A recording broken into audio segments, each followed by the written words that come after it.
কৰিছিলে এনএচজিচি ইয়াত এটা স্পিনিং মিল খোলাৰ কাৰণে আৰু আজি হেতু খুব আৰম্ভ হৈ গ'ল ইয়াত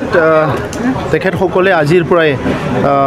খুঁটা বনোৱা যেটো কাম হেতু আৰম্ভ কৰিব পাৰে আৰু সব অটোমেটিক ভাল মেচিন ইয়াত তেখেতসকলে আনিছে আৰু আমাৰ বড়োলেণ্ড অঞ্চলত আপোনালোকে সবে জানে যে যেটো এৰি আছে এই এৰিটো ভাৰতৰ ভিতৰত আমিয়ে বেছি প্ৰডাক্ট কৰোঁ আমাৰ বাইদেউসকলে আমাৰ মাসকলে ট্ৰেডিশনেলি আমি ক'ব নপৰা সময়ৰ পৰাই পলুটো মানে পুহি আহিছে তাৰ পৰা কুকুন বনাইছে প্ৰথমতে নিজে পিন্ধিবৰ কাৰণে বা নিজে উৰিবৰ কাৰণে কাপোৰবিলাক বনাইছিলে লাহে লাহে হ্যান্ডলুম ইণ্ডাষ্ট্ৰিটো বহুত আগুৱাই গ'ল তো এতিয়া আমি ক্যালকুলেট কৰি চালো যে প্ৰায় 40,000তকৈ অধিক আমাৰ বাইদেউসকলে মাসকলে বছৰি এই যেটো এৰিৰ কামত জড়িত হৈ থাকে সো হেতু এটা অৰ্থনীতিলৈ ৰূপান্তৰ কৰাৰ কাৰণে আমি এক বছৰ আগৰ পৰা কিছুমান কথা চিন্তা কৰিছিলোঁ আৰু আমি এটা সিল্ক মিশন বুলি আৰম্ভ কৰিছোঁ সেই সময়তে আমি কথা চলি আছিলে এনএচজিচিয়ে এতিয়া ইয়াত মানে মেচিনটো কম সময়ৰ ভিতৰতে তেখেতসকলে প্লানটো ইয়াতে বহালে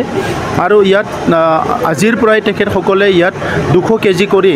খুঁটাটো প্ৰসেসিং কৰিব পাৰে কুকুনৰ পৰা খুঁটালৈকে আৰু ফুল যদি ইটো মেচিনটো চলে 100% তেতিয়া 450 কেজি পাৰ ডে তেখেতসকলে ইয়াতে কি কয় কুকুন ল'ব পাৰিব সো এইটো ডাঙৰ এটা কুকুনবিলাক গাঁৱৰ পৰা আহিব আমাৰ গাঁওবিলাকত আমাৰ বাইদেউসকলে মাসকলে ভনীসকলে এইটো এনি টাইম বনাই থাকে আৰু তাত এটা পৰিয়ালে কিছু কেতিয়াবা 4 কিলো 3 কিলো 5 কিলো তেনেকা বিক্ৰী কৰে কিছুমানে বিক্ৰী কৰে সো এতিয়া আমি সেই কাৰণে আমাৰ যেটো ৰুৰেল ইকোনমি গ্ৰাম্য অঞ্চলৰ যেটো অৰ্থনীতি আৰু আমাৰ বাইদেউসকলে মাসকলে ঘৰত থাকিয়ে ডাইৰেক্টলি এই কুকুন যেটো আছে ইয়াৰ যেটো দাম হেতু উচিত দাম তেখেতসকলে বিক্ৰী কৰিব পাৰিব আৰু সেই সেক্টৰটো আমাৰ বহুতখিনি আগুৱাই যাব বুলি মই আশা কৰিছোঁ বড়োলেণ্ডত যিখিনি আমাৰ কুকুন উৎপাদন হয় ইয়াৰ যদি ইণ্ডাষ্ট্ৰিটো চাবলৈ যায় আমাক এনেকুৱা ধৰণৰ টোটাল 25টা ইণ্ডাষ্ট্ৰি লাগে আমাক প্লান লাগে এতিয়া দুটা ইয়াত এটা আৰু কোকৰাঝাৰৰ এটা দুটা আৰম্ভ হৈ গ'ল বাকিখিনিও আমি প্লেনিং কৰি আছোঁ যাতে আমাৰ মহিলাসকলে অৰ্থনৈতিকভাৱে আগুৱাই যাব পাৰে